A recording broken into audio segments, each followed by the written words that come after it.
Hi, everybody. I'm Brian Kenny, and welcome to ESPN Classic's Night at the Fights. Long before Donald Trump's foray into reality TV, he paid $11 million for the rights to the heavyweight title fight between Mike Tyson and Michael Spinks. Now, this was something of a unification after Spinks had dethroned Larry Holmes, becoming the first light heavyweight champion to win the heavyweight title. He sort of stepped back and watched Mike Tyson clean out the division and take all of the heavyweight belts. Most considered Tyson to be the heavyweight champion, but still believed Tyson wouldn't cement his reign until he had taken on the lineal champ. June 27, 1988, close to 22,000 fans packing the Atlantic City Convention Hall to see the two undefeated heavyweights go at it. At this point, Iron Mike is 34-0, 88% of his fights ending by knockout. The Spinks jinx was devastating, but at 175 pounds. Would it carry over against the youngest ever heavyweight champ? Tyson, a 4-1 favorite as we pick it up. ESPN Classic now presents the fourth shortest fight in heavyweight history.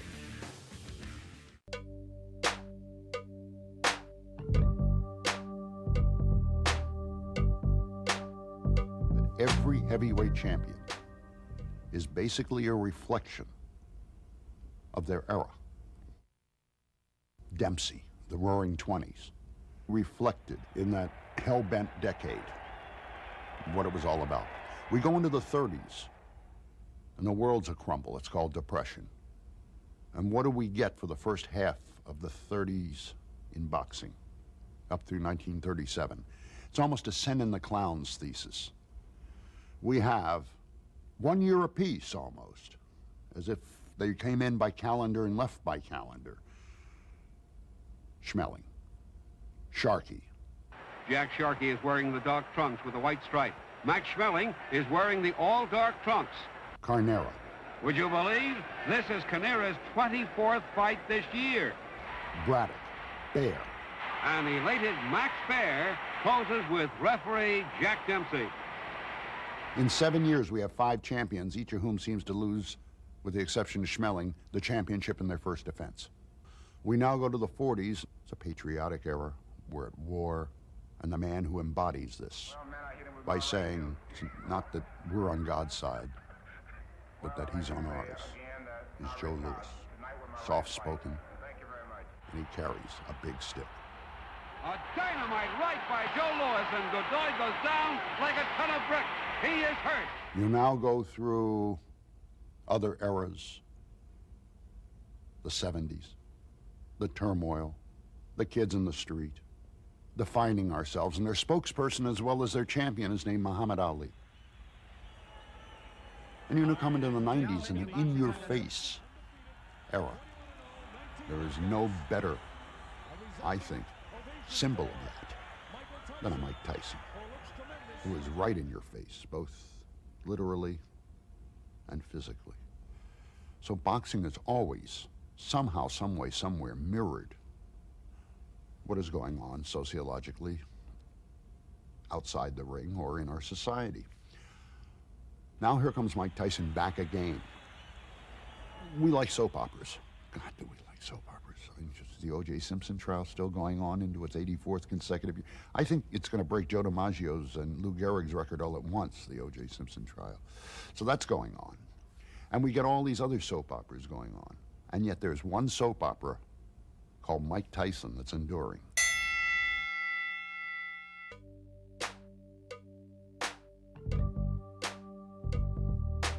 A heavyweight is a heavyweight. He's the strongest man on earth. He's the holder of the most prestigious title, the heavyweight title. And going back to the days of John L. Sullivan, who would walk into a bar and say, I can lick any son of a bitch in the house. They know that this is he, the heavyweight champion. Now, we've been given a smorgasbord of heavyweights, half of whom look like they are poster children for Save the Whales. I mean, I've dated girls that weren't built this well. But Mike Tyson was a throwback to what a heavyweight champion should be. He would lay out his opponents, render them into plowshares in 1 minute and 30 seconds. Such a throwback, in fact, that this man who studies films and is an historian of boxing patterned himself after Jack Dempsey, probably the most lethal heavyweight of all time. Champion Dempsey arrives to be Jack Dempsey's look. No socks, no robe, and a Super Bowl haircut.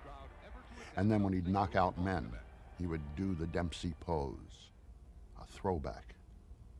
And what we wanted as a boxing fan is what the heavyweight champion of the world should be.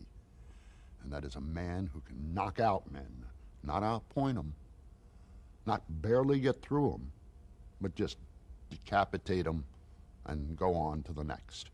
That was Mike Tyson.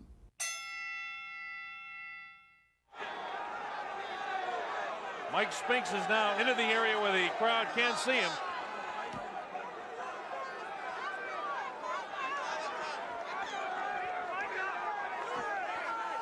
Mike Spinks makes his way as the crowd touches him. He has more of a look of concern on his face as he makes his way to the ring. Remember, this guy is making some $13 million for this appearance. Countries all over the world, Sweden, Norway, Finland, and Scandinavia, England, Ireland, Scotland, Wales, Germany, Italy, Spain, all over Europe watching. I can't count the number of countries in Africa that are watching us. And we're so pleased to have Australia and New Zealand all to see this. Michael Spinks makes his way into the ring. 31-0-0 with 21 knockouts. The former IBF heavyweight champion.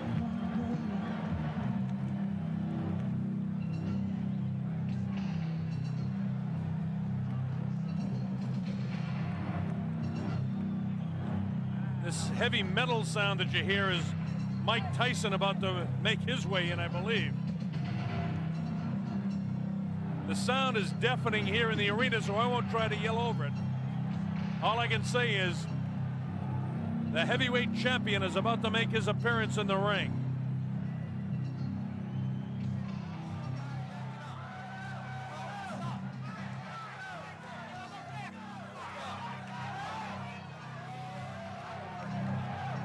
Obviously, Mike Tyson behind that crowd coming in. It's interesting to note that Mike Tyson selected as pre-fight music just noise. Every once in a while you hear the clanging of chains. I think that's what he's got in mind to do to Mike Spinks' head, but we'll wait and see. Everything that Tyson does is intimidating. There he is. He comes out. He doesn't wear a coat in. He's worked up a full sweat. I want to tell you, the electricity in this crowd is awesome. I haven't felt like this since it was about 4 o'clock in the morning one morning. We're in a place called Kinshasa, Zaire, when Muhammad Ali came in against George Foreman for the heavyweight championship of the world. That was in 1974. There have been other great sporting events, but I want to tell you, I've got goose pimples on my arms watching this event, and a lot of people in here do. Mike Tyson surrounded by security, his handlers as he comes in. Of course, he'll have Kevin Rooney in his corner. Steve Lott. You know all the history. You've been reading about it for the past several weeks. The heavyweight champion of the world comes into the ring. This is why we're here.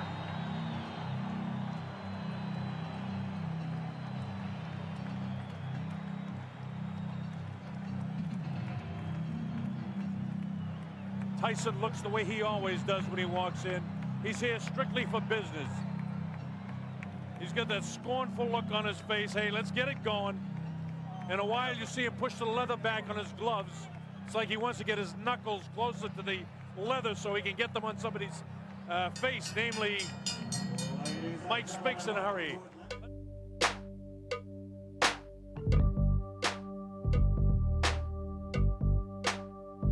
The trick was to get a picture of Tyson at a moment that I think was decisive, certainly in a lot of the fights. That is to say, Mike scared the bejesus out of his opponent, which it's hard to believe you could frighten a Michael Spinks. But there doesn't seem to be any question that Michael Spinks looked across the ring and realized this wasn't a fight he could win. He didn't sit down. He just lost the fight before round one began. And I wanted to capture that image. And Mike, you know, there are athletes. Ali was the best ever. There are subjects who are not good looking, like Ed Koch, who have what I like to call a visual charisma. They just work well. And Tyson looked great. I mean, Tyson standing in his corner, looking across the ring, would have convinced an awful lot of people that let's get this over with, or I'm just going to get a beating. Mr. Donald Trump's Trump Plaza Hotel and Casino on the Boardwalk in Atlantic City, New Jersey. Tonight, Don King Productions presents World Championship Boxing. This bout is presented with the approval of the New Jersey State Athletic Control Board. Boxing Commissioner Larry Hazard, Chairman Jerry Gormley, Deputy Commissioners Nick D. Balistrari and Lawrence Wallace. It is sanctioned by the International Boxing Federation. At ringside, President Robert W. Lee. The ringside supervisor, Bill Brennan. The World Boxing Council is represented by President Jose Suleiman and representative of that organization, Dr. Elias Ganem. The World Boxing Association, its president, Gilberto Mendoza, at ringside, along with James Jenkins, Esquire Legal Counsel, and Championship Committee Chairman, Dr. Elias M. Cordova. The three judges for this contest, John Stewart, Eva Shane, and Rocky Castellani. Chief ringside physician, Dr. Frank B. Doggett. Also at ringside, Dr. Stanley Eden and Dr. Charles Wilson. The timekeeper, Roosevelt Gilbert. And counting for the knockdown seconds, Joe Cortez. And the referee is Frank Cappuccino. At this time, ladies and gentlemen, two special introductions. First, in the ring at this time, the gentleman responsible for bringing this spectacular event to Atlantic City, and I would like him to be properly acknowledged. He's a man whose success in business epitomizes the American dream, the author of the year's best-selling book, The Art of the Deal. His vision and accomplishment make him the quintessential entrepreneur. Ladies and gentlemen, New Jersey thanks him, our host for this great evening of championship boxing, Mr. Donald J. Trump.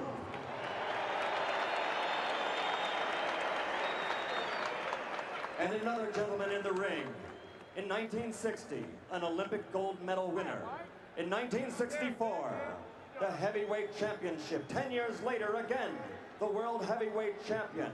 And in 1979, he won it an unprecedented third time. Perhaps he is the greatest of all time, ladies and gentlemen, the former three-time heavyweight champion of the world, Muhammad Ali.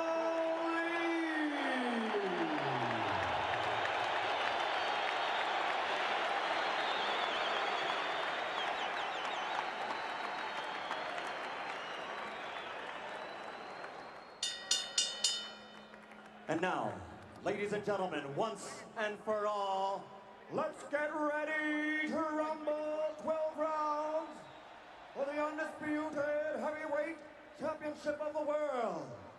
Introducing first, fighting out of the blue corner, wearing the white trunks with black trim, and weighing in at 212 1/4 pounds.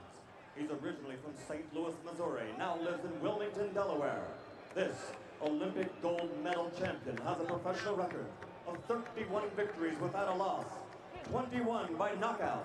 He is the former undisputed and undefeated light heavyweight champion of the world and the only king of that division ever to win the heavyweight title in the history of boxing. Because he never lost that title in the ring, he is still recognized by many, including Boxing Illustrated and Ring Magazine, as the heavyweight champion.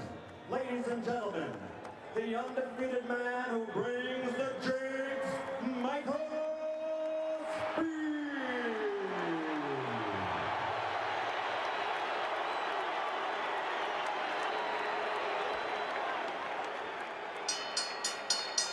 And fighting out of the red corner, wearing the solid black trunks and weighing 218 1/4 pounds, originally from the streets of Brooklyn. He passed through the hometown of the late great trainer of champions, Cus D'Amato, Catskill, New York, and he now lives in North New Jersey. His professional record, 34 consecutive victories with 30 knockouts, including 26 KOs in 5 rounds or less, and 15 in the first round alone. Ladies and gentlemen, presenting the undisputed, the undefeated heavyweight champion of the world, Iron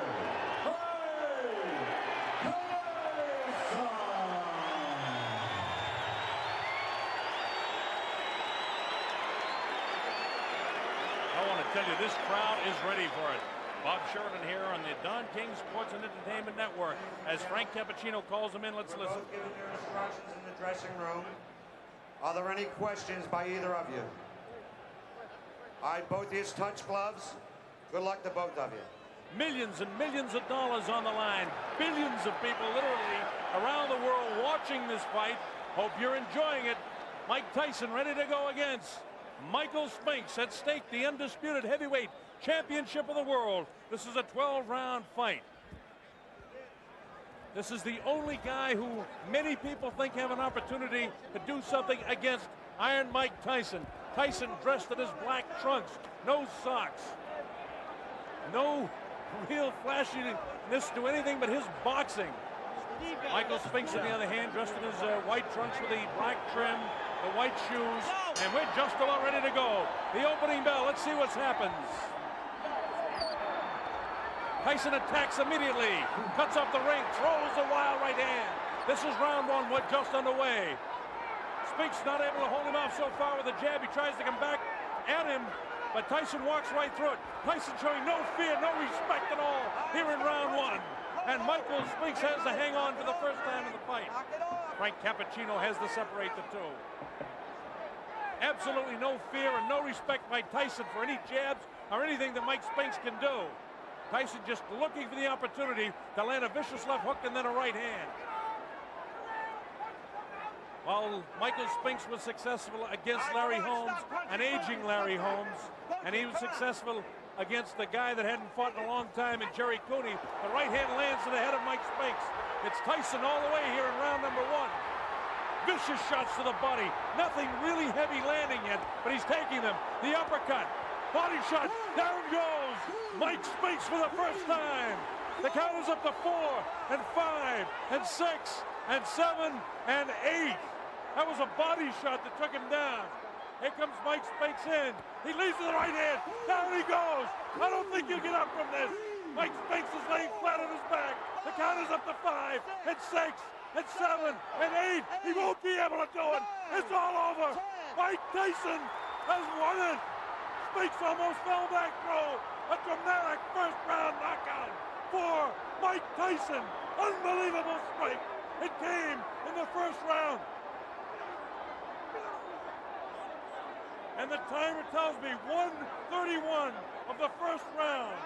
One of the fastest knockouts in heavyweight history. It came at 1:31 of the first round. Mike Spinks was knocked cold. It happened right in front of us. I looked.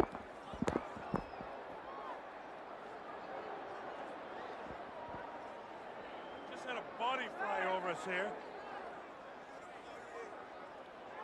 We just had a body fly over us here. It's a little wild in the ring right now.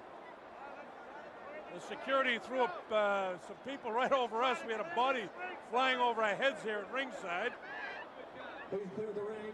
Clear the ring. Security. Unbelievable. I want to tell you that I have never seen in a long, long while a guy taken out so viciously. Mike Spinks just did not have a chance against Mike Tyson.